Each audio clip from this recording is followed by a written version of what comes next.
this lecture as well.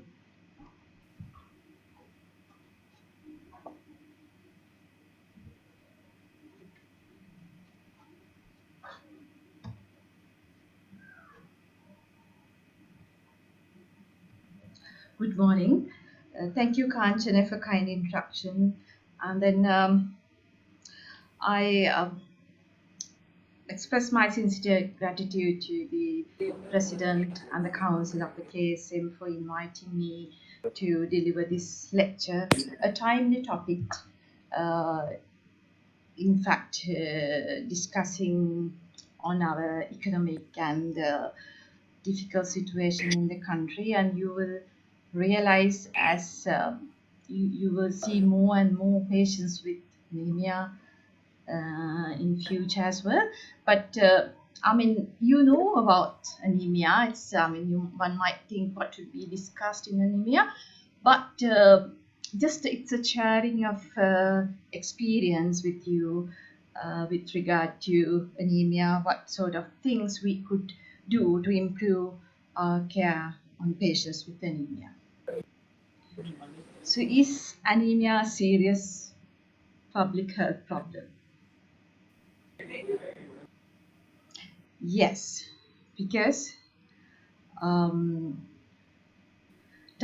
estimates about 42% of children less than 5 years and 40% of pregnant women worldwide is anemic. So there is increased mortality and morbidity in mothers and babies. So, similarly, the risk of miscarriages, stillbirths, premature and low births, all complications are associated with anemia. So millions of women show impaired health and quality of life due to anemia.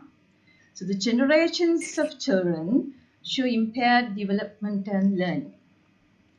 So it causes fatigue, lethargy, and impaired physical and work performance. So in communities and nations suffer due to impaired economic productivity and development because anemia directly affects the functional capacity. So today's lecture, what I'm trying to express, so just going through different age categories and see what is important points and then what we could do to improve anemia, especially newborns, preschool and teenagers, pregnancy, postpartum, elderly, and in surgical patients briefly.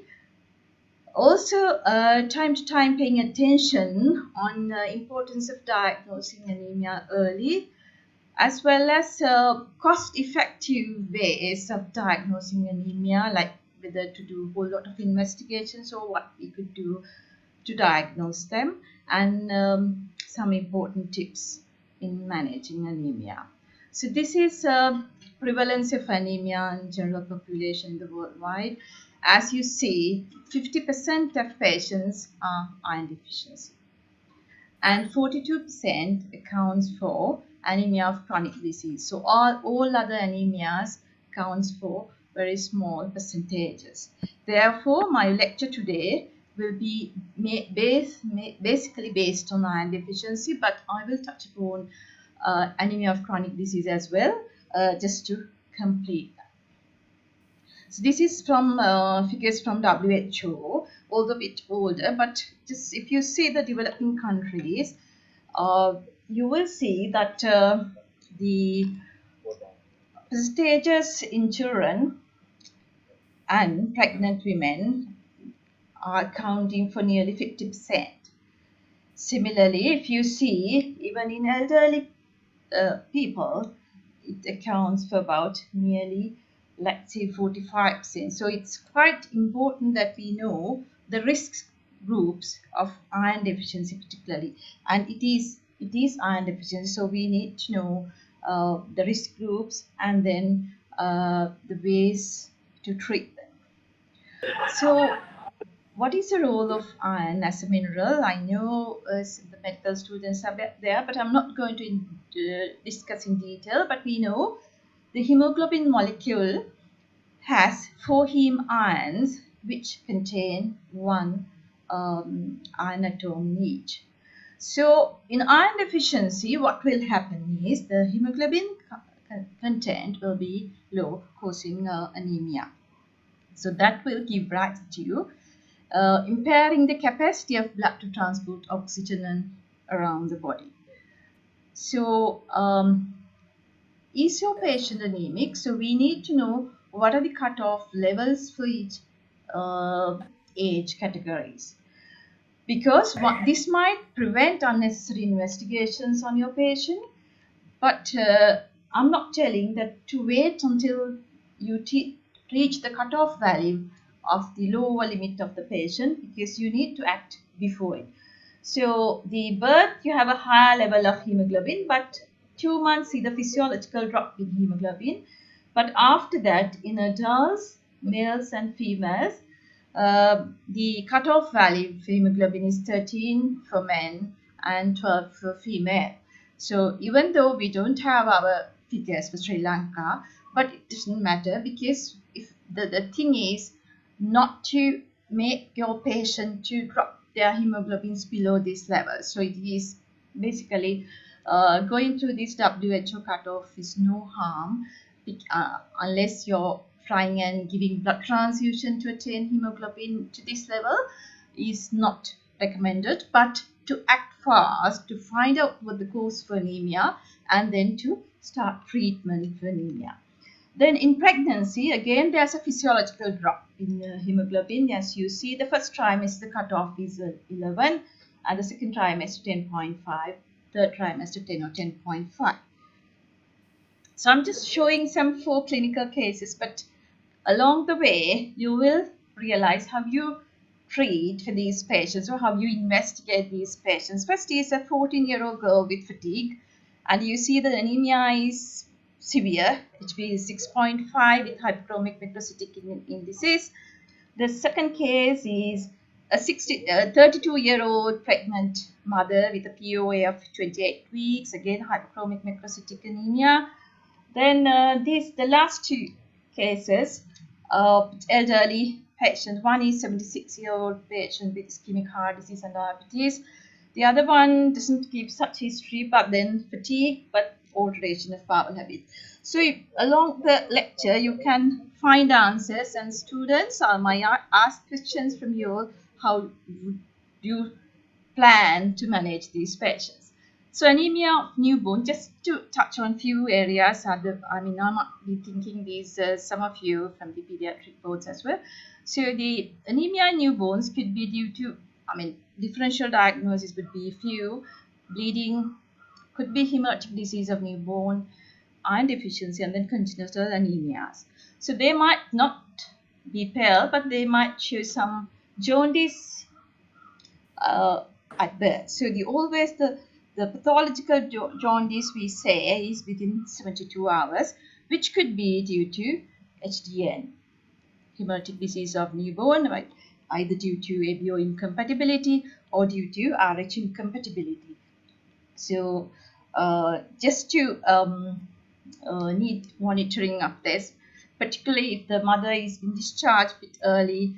If mother comes with a history, you know what to do as a general practitioners if you do GP practice. So just to see that within 72 hours it's need to be investigated, and then these are the investigations you would do just to exclude these possibilities.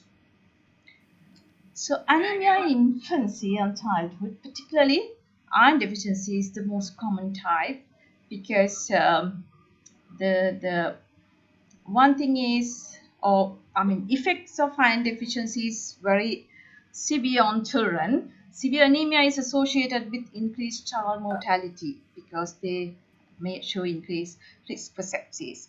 Long-standing detrimental effects of iron deficiency on neurodevelopment may be irreversible. Poor cognitive function and school performances, behavioral problems might be in later childhood, and deficiencies in work productivity. So these are quite important features that we might miss in a child if we don't do untimely intervention. See, the babies who are exclusively breastfed, we know some parents to breastfeeding for many months, even nearly 1 year. So the breast milk has very less amount of iron, so that they will need additional iron supplements.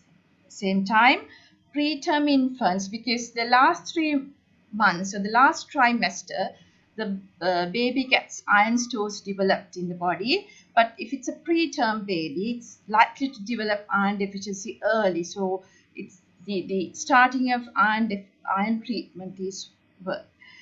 Then until they start their weaning or iron fortified formulas, you need to consider giving iron. So some of the countries do universal screening for anemia in 12 months or 1 to 3 years. But I would rather think, even though we don't do screening, but we do have full blood count doing on certain infections. So you can always use the full blood count as a screening thing for them to see whether they are anemic. So children with mild anemia from 10 to 11 grams of deciliter. So trial of iron closely monitored can be done. But it has to be closely monitored so that you see the improvement on once you started on iron.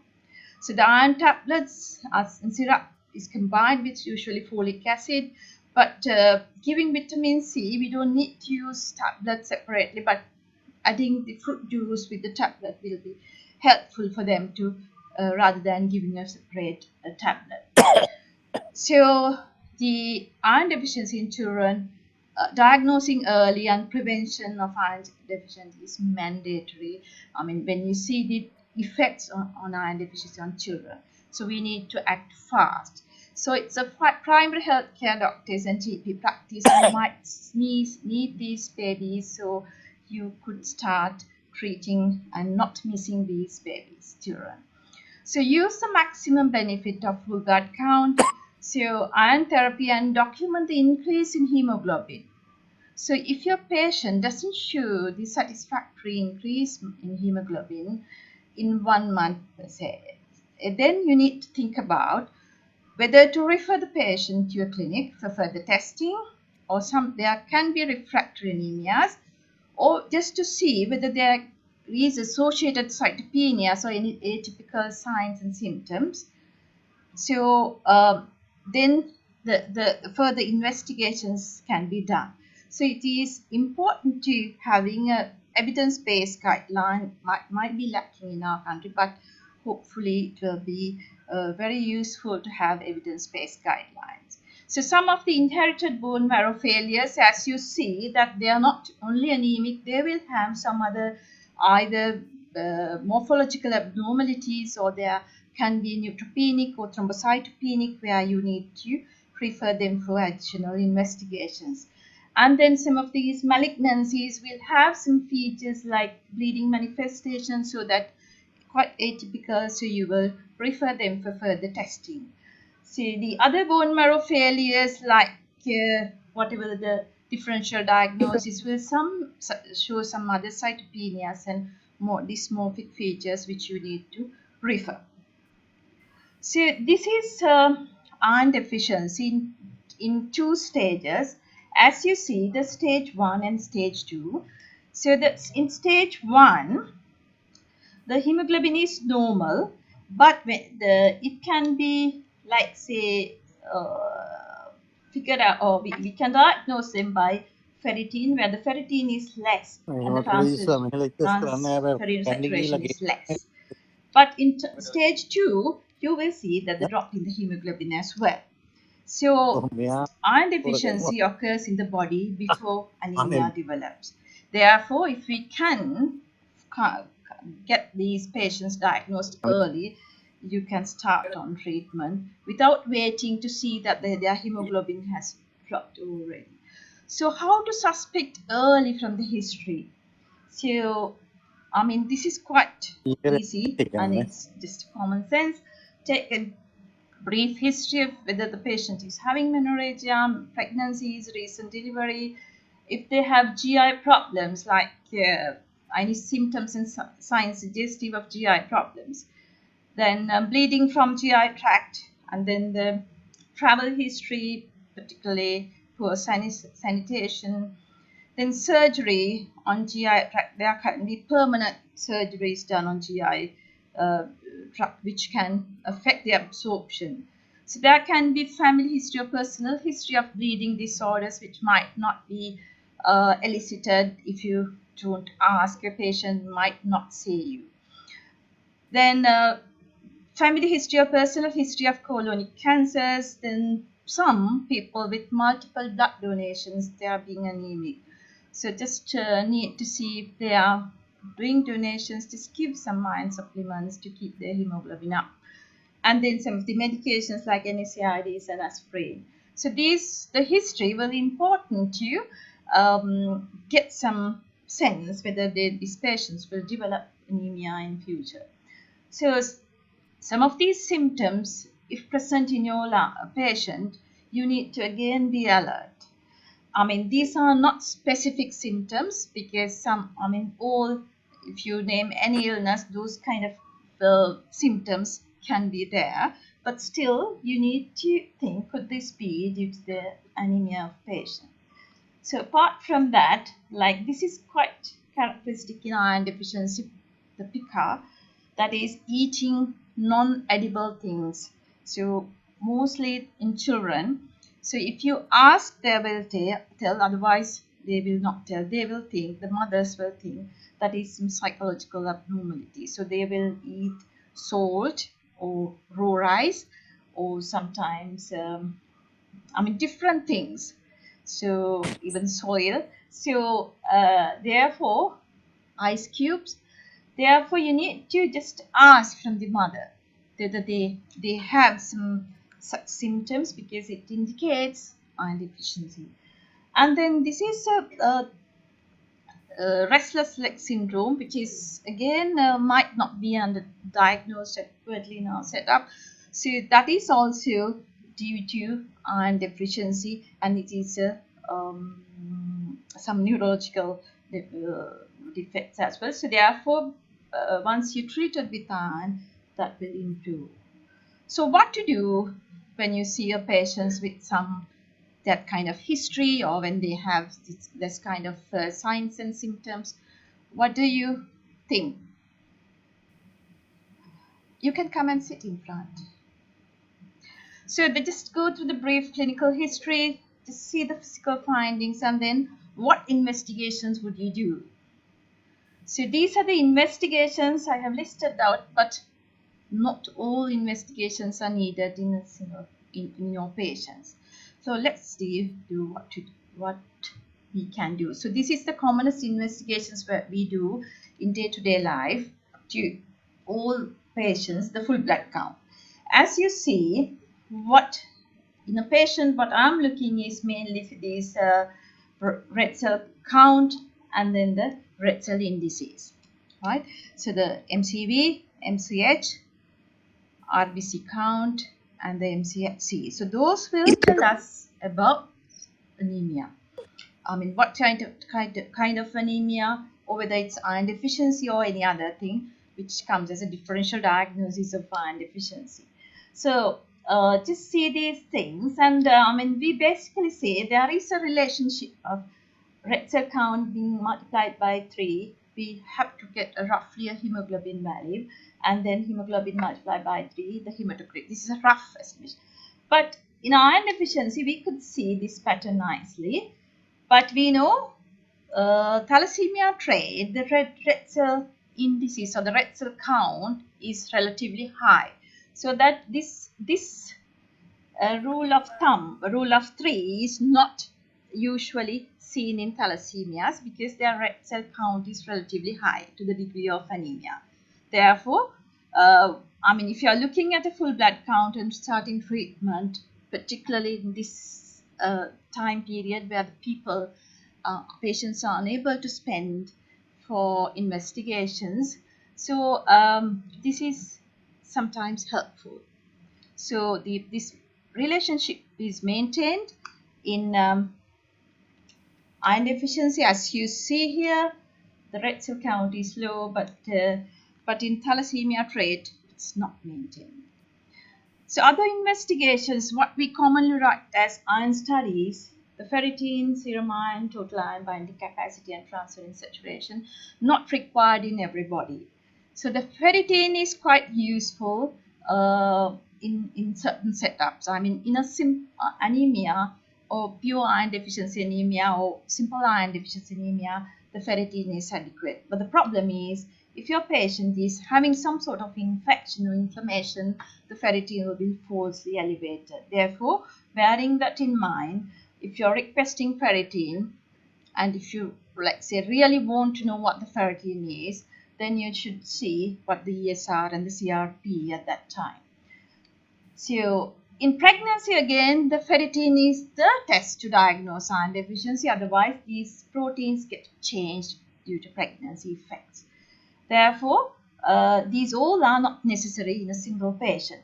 But when we come to anemia of chronic disease, where we'll be discussing towards the end of this lecture, so this is useful, the iron studies, because again, in anemia of chronic disease, the ferritin might not be reliable. So in order to confirm the diagnosis or to start treatment, we will need whole lot of iron studies. So in iron deficiency, so see the pattern of the changes if you do all, but which is not necessary in a patient. So the serum iron is less, transferrin saturation, TIBC is high, transferrin saturation is less, and ferritin is less. Right? So these are the oral iron preparations that we have to treat these patients, right? So in hospitals, we have ferrous sulfate, which has 65 milligrams of elemental iron per tablet. So we know from undergraduate period, we give 200 milligram TDS, so 1 tablet TDS for patients. So it comes around roughly 180 of elemental iron. So some other preparations like fumarate will have some bit of a higher elemental iron, and all the commercial preparations will have different amounts of iron, which is indicated with the leaflets. So and for babies, again, you have liquid iron to be given.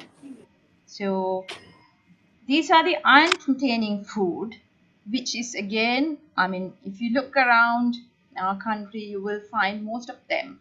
Only thing is transferring your knowledge to your patient and say these are the important things that you need to take during these the things to eat, right? So if a good quality iron would be coming from meat products that will be absorbed as heme iron, but some of these green leafy vegetables, legumes, all these things will help to improve your hemoglobin level, so that you need to tell the patients what to be eating. But when you're discussing on prescribing patients iron, you need to pay some attention to tell them when to take the iron, because there are enhancers and inhibitors for iron absorption. Therefore, advice regarding timing of taking iron. So the best way is in the morning on the fasting. But in practical situation, how could it be helpful? Because as you see, the tannin and the calcium all are inhibitors of iron. So if a patient usually will take a cup of tea with milk in the morning, so if a patient takes iron tablet at the same time, there might be an issue. Then other thing is some of these enhancers like ascorbic acid. Some of us, we usually prescribe with tablet of vitamin C, but if this can be like say coupled with the fruit juice, if they that will enhance again absorption, because iron absorption needs acidic environment in the stomach. So some of the things which you might need some advice, like if a school child, if you brushing in the morning, getting ready, even having no time to have the breakfast in the morning. So pressing on taking up iron tablets might not be practically in the situation. So what I do, or what we do, is usually try and discuss with the preferable time for the patient where they can take iron, but not affecting with the main meal, or not like closer to the main meal, or not like coming close to their tea times. So those things need to be discussed. Samely, using of other drugs, like we know the proton pump inhibitors are like one of the most commonly used drugs in our patients.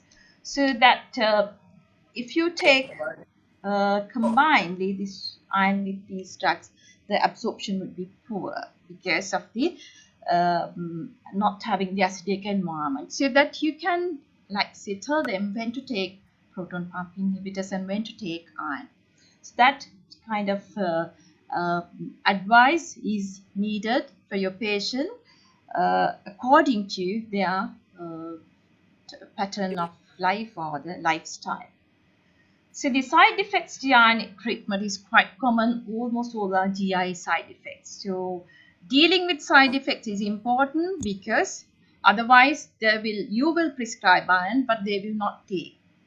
Therefore, dealing with side effects is important. Telling them about the side effects beforehand is important, so that then when you see them next visit, just discuss about the side effects and ask whether how they are managing their side effects. So some of the tips that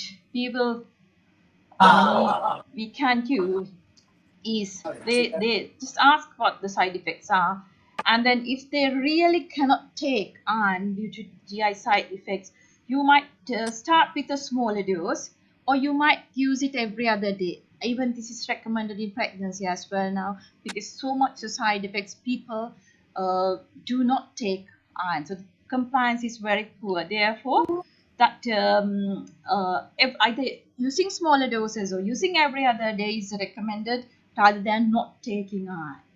Then some of the formulas have lower elemental iron content. You can change the formula and see whether the patient is improving with their side effects. But if they cannot really take the iron due to side effects, then you might need to consider the giving IV iron. So monitoring for iron treatment and duration. So the expected increment in hemoglobin is roughly about 2 grams. I mean, the book says about 2 to 3 weeks, but I mean, in our real setup, 3 to 4 weeks they can show. I mean, if it is a real iron deficiency, they might show even bigger improvement than this.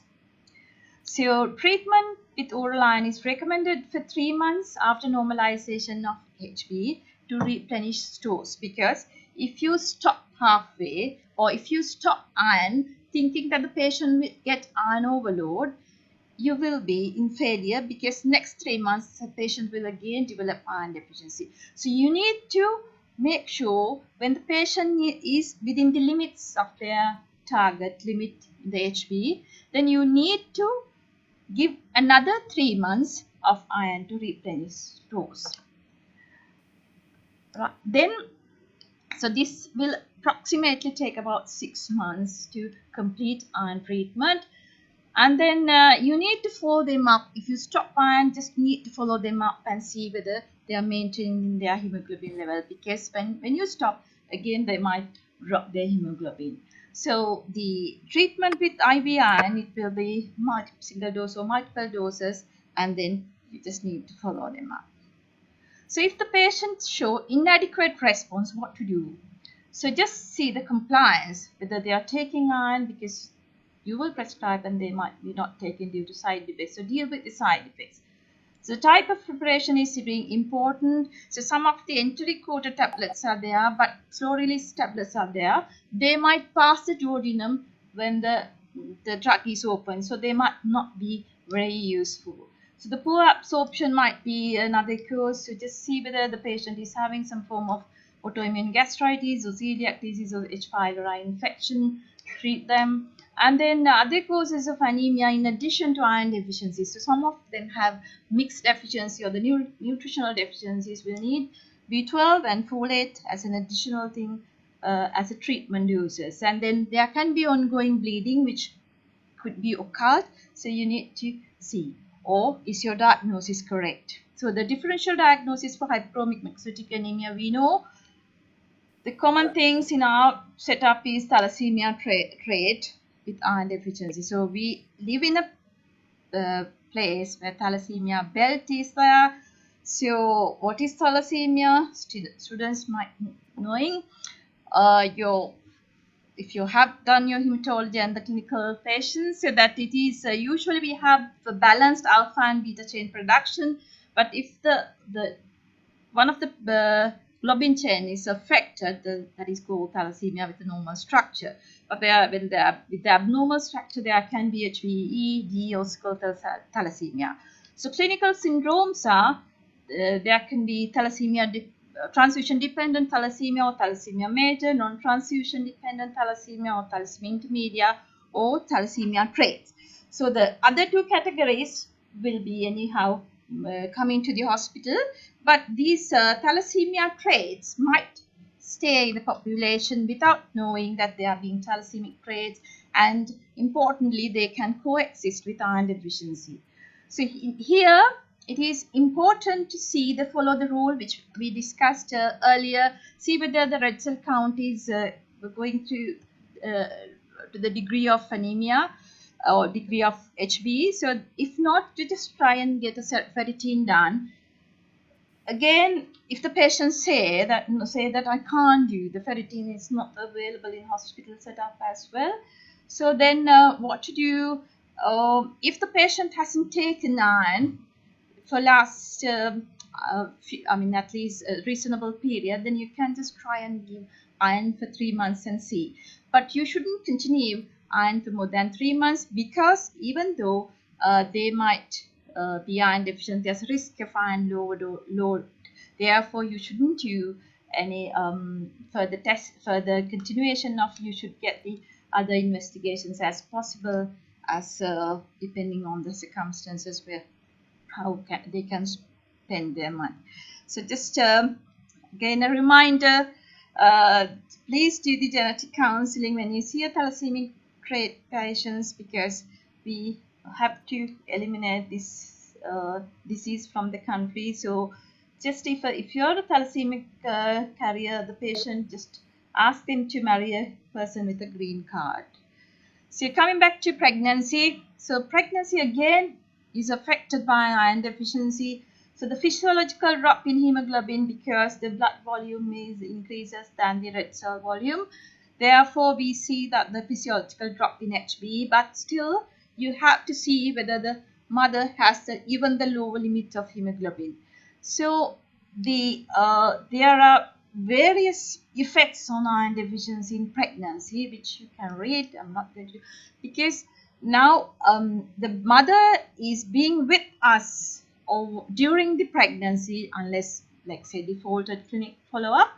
But it is our responsibility to have a good hemoglobin throughout the pregnancy, because these are the mothers or the category with continuous medical contact throughout the pregnancy. So it's our responsibility to make their anemia corrected during our follow-up. So the iron deficiency, again, the commonest type of anemia. So in these patients, again, if your patient cannot afford for a blood picture or a ferritin, give a trial. If the MCV is low, just give a trial of iron in treatment dose and then record the response.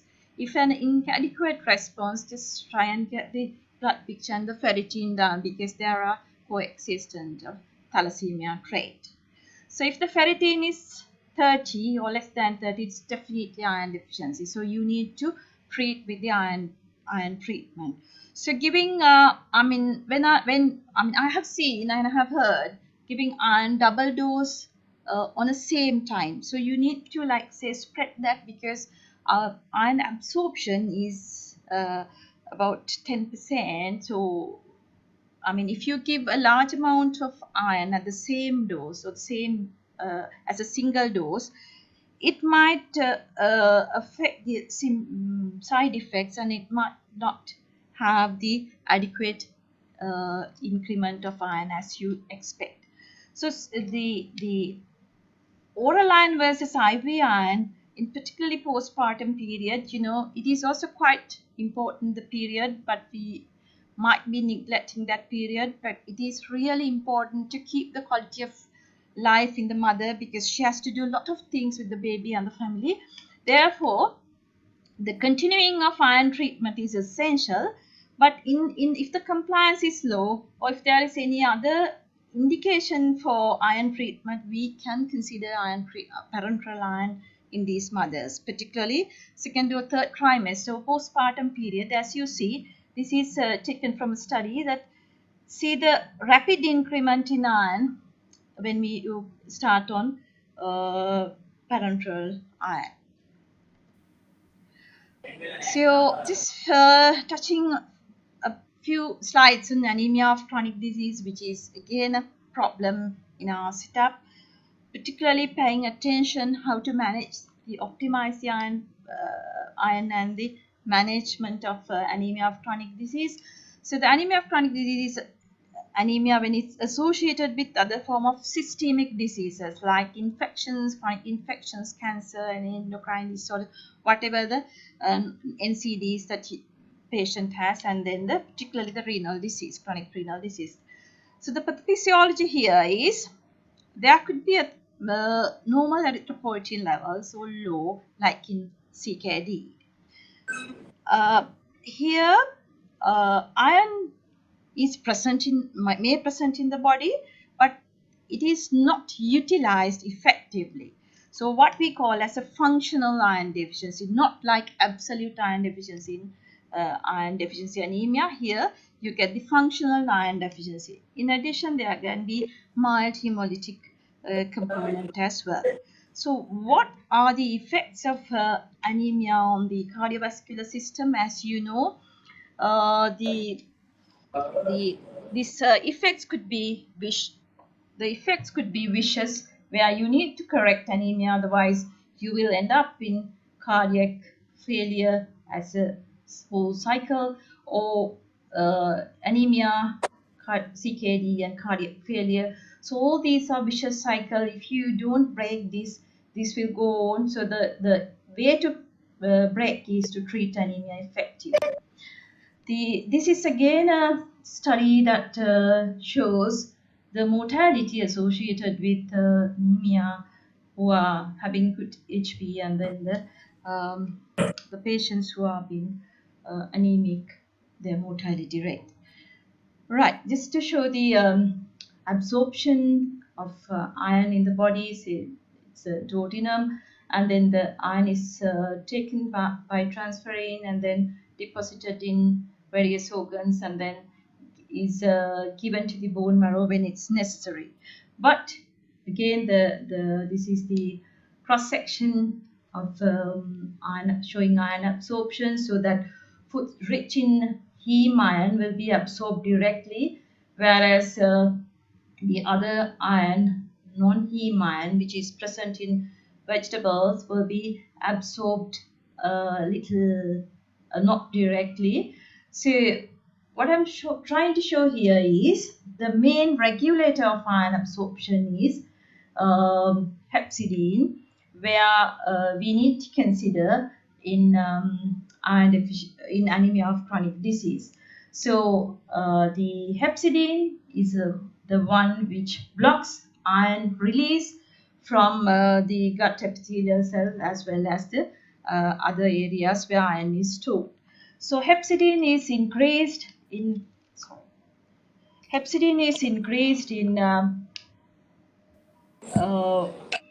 inflammatory diseases, or when the iron stores are high, but it is reduced in iron deficiency. So what hepcidin does is it blocks the internal or the iron release from these tissues. So here again a diagrammatic way of showing the action of hepcidin. So that In anemia of chronic disease, the hepcidin levels are high. Therefore,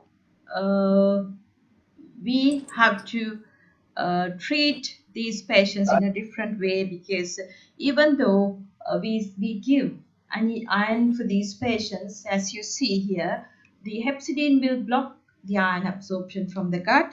Therefore, the iron might not be effectively utilizing in these patients, even they have iron deficiency combined with anemia of chronic disease.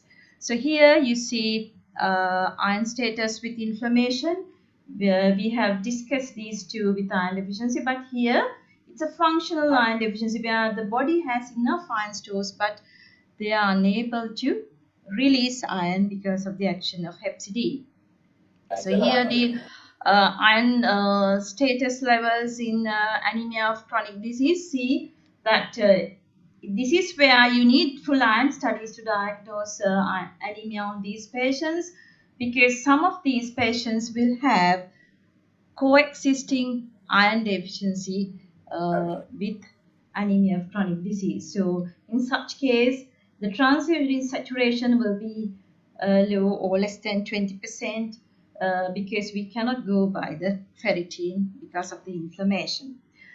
So management would be optimizing the underlying disease, which is the patient or whatever the either non-communicable disease or the infection. You have to optimize the management. Other things are you can use the erythropoietin to stimulate the bone marrow. Particularly, we know it's been used in chronic renal failure, but there are indications or license for other chronic infections or the chronic disease as well. So the erythropoietin can be given weekly or twice weekly, or to maintain hemoglobin to avoid blood transfusions. So some of these patients where anemia of chronic disease is combined with or coexisting with iron deficiency, as you see, how much oral iron you give, this hepcidin will block the iron absorption, because it will not go into the body. Therefore, giving oral iron long term in your patients, you will see in clinics, patients are on iron sometimes for months and years, but their HB is not changing. So the recommendation for those patients, we'll discuss here again a slide showing that we can use erythropoietin, but we must correct iron deficiency before that. So how to correct iron deficiency? We might choose to use intravenous iron. So intravenous iron is very much underutilized. I think in our country we can use more, because it is indicated in inflammatory bowel disease, chronic kidney disease. We know that they have been used, and some of these surgeries done for weight loss, and because their absorption sites are eliminated, and then pregnancy in second and third trimesters. So here some of the iron preparations. So we have iron sucrose here. I mean, in Sri Lanka might not be available at this moment, but we have iron.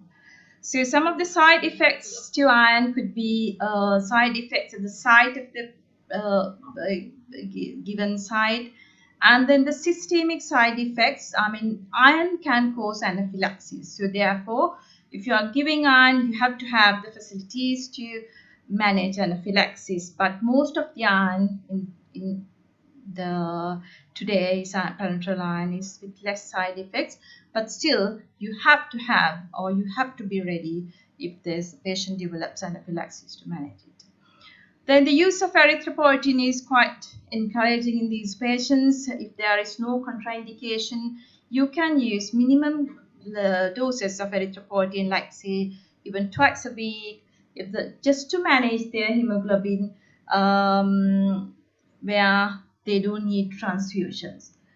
So just maintain, because it gives quite improve their quality of life in these patients with anemia of chronic disease.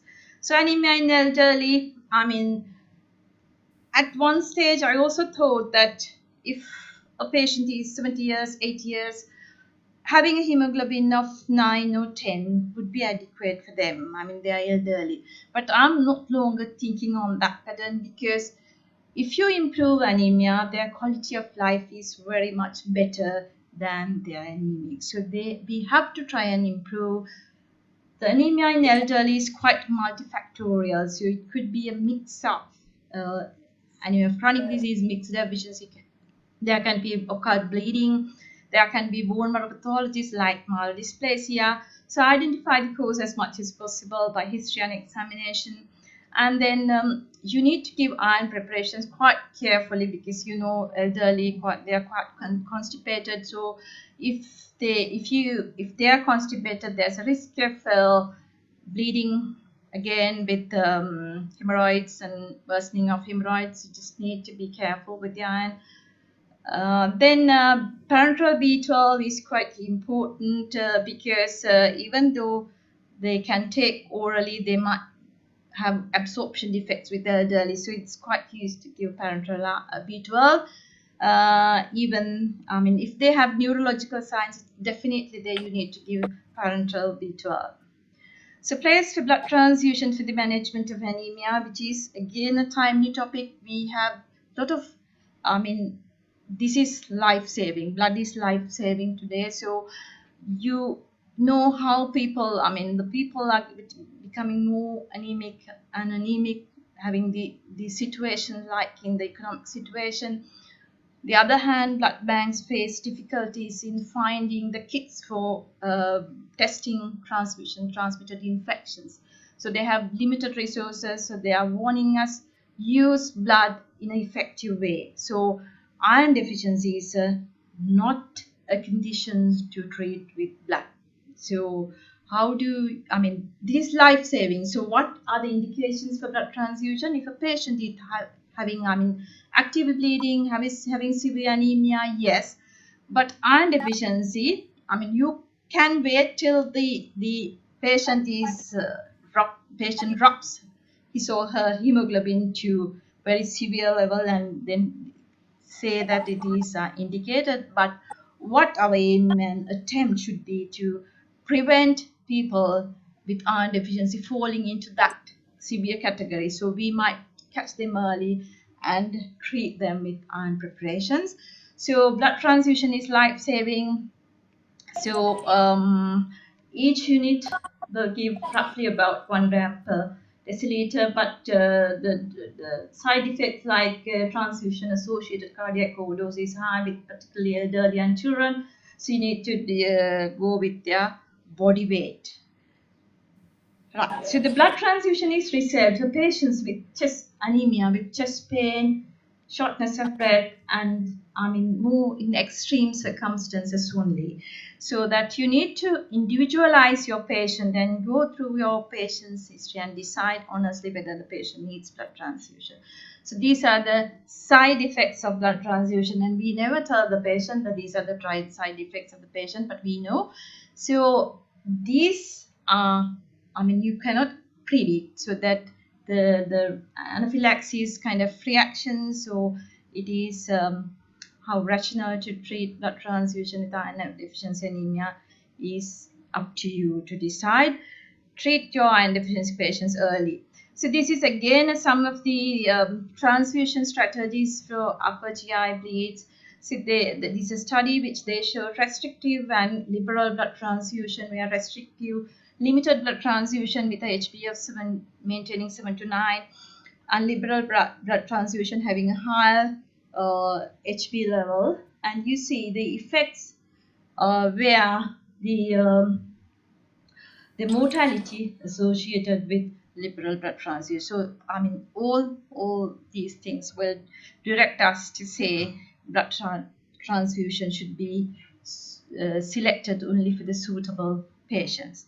So the managing anemia in surgical patients, we talk about these 3 pillars, where the pre-op, intra-op, and post-op things we have to do, which I'm not going to discuss in detail, but just see how we can improve our anemia in surgical patients, like try and minimize blood transfusion if possible, but not in actively bleeding patient. But if all in elective surgeries or during intraoperative and post-operatively, how we can deal with anemia.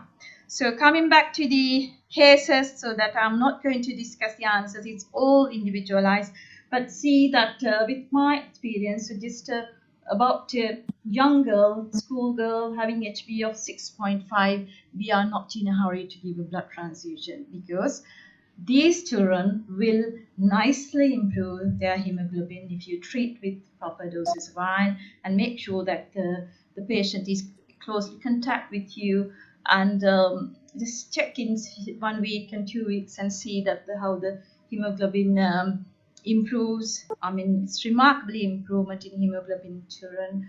So it's like, I mean, what I feel is if a packet of rice is given for a hungry man, how the satisfaction is.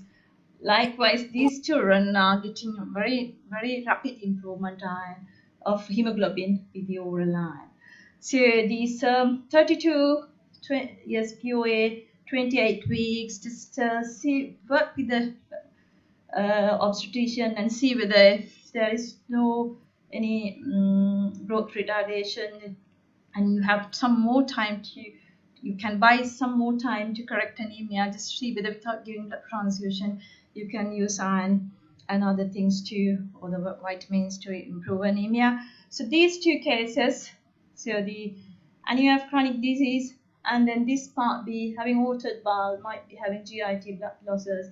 So all these individualized. So these elderly, they might need some blood, but still you can talk to them and see whether they are, like, say, having some cardiac symptoms, particularly the ischemic heart disease. One might need blood to just rationalize your patients and treat the anemia. Thank you. Thank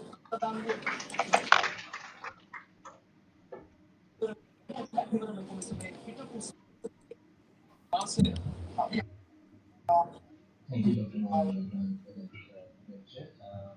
We have some time for a couple of questions. Are there any questions?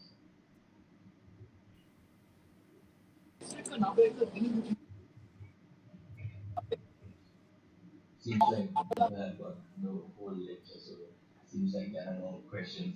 Oh, yes. Mr. Paul, thank you very much for a very comprehensive talk about the IBS, anemia, and the anemia on chronic disorder. Just to see my observation, just nowadays, I agree, 50% of the anemia is iron deficiency. Nowadays, we are seeing more and more anemia due to the mixed pattern. Probably even the state check in the large, you see that the anemia of the mixed pattern, or maybe the laparoscopic anemia. Even if we review the Western literature, yes, more than 60-year-old population, they are even in the Western, they are 20% of the vitamin B12 deficient. Probably in the we are outside Africa, we have underutilized folate deficiency and the vitamin B12 deficiency. And some of the patients, why they are not present with anemia, they present various neurological manifestation. What do you think, your opinion regarding the blood pictures and the pattern of the mixed deficiency anemia and the B12 deficiency in Sri Lanka? Yeah, thank you. That's a good question, because now, as we say, mixed deficiency is quite common in our population, particularly the elderly, and even in young children as well. By looking at the full blood count results, we might not be able to detect it, because full blood count MCV and MCH gives you the mean value. So the patient is having dual population of hyperchromic lymphocytic anemia as red cells and the macrocytes, but we might not detect in full blood count report. So therefore, the blood, in that case, blood picture is quite useful. But if you are unable to get a blood picture done, then what you can do is just, these days, most of the elderly patients, by various religious reasons or economical reasons, they don't take adequate meat products. So the B12 comes from the mainly meat products. Therefore, it is quite useful to give B12 treatment. So, as said, if it's a neurological involvement, definitely it has to be parenteral B12. So, there are, like, say, local hospital the patient can be referred to the local hospital to get the B12 infection injections, because it has about 6 doses you need to give. If not, B12 is quite cheap compared to the other drugs, so that the people are willing to buy B12 and get the injection done from a local GP. So that is quite useful, and you see the change in their quality of life when you give B12. So it is quite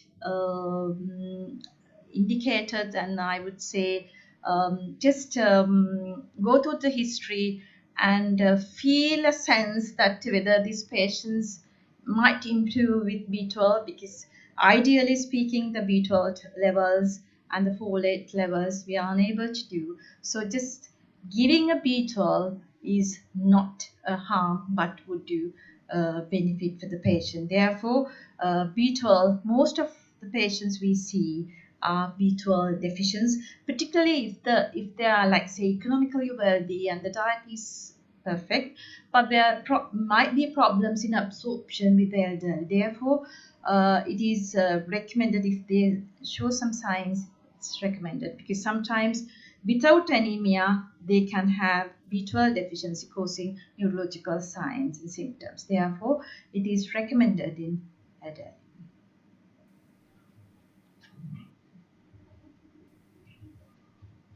Any other questions?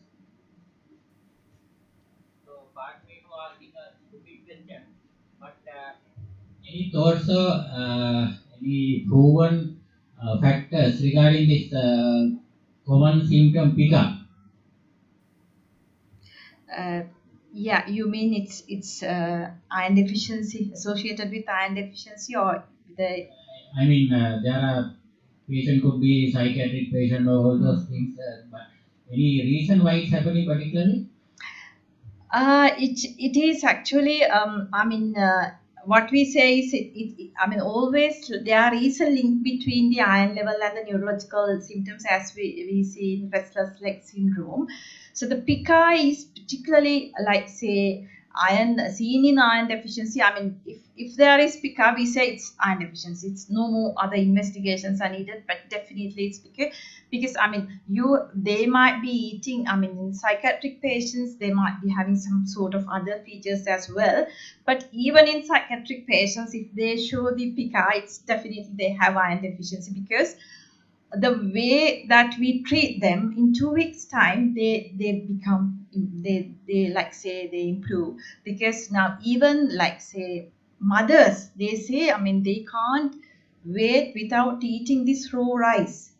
They often deal with kitchen things, so they can't wait wait without eating raw rice. It's sometimes even kilos amount. I mean, can you imagine how much they eat? So they are sometimes I mean, shy to even to come with that factor unless you ask. And some mothers hide that, because thinking that their child is having some sort of psychiatric illness.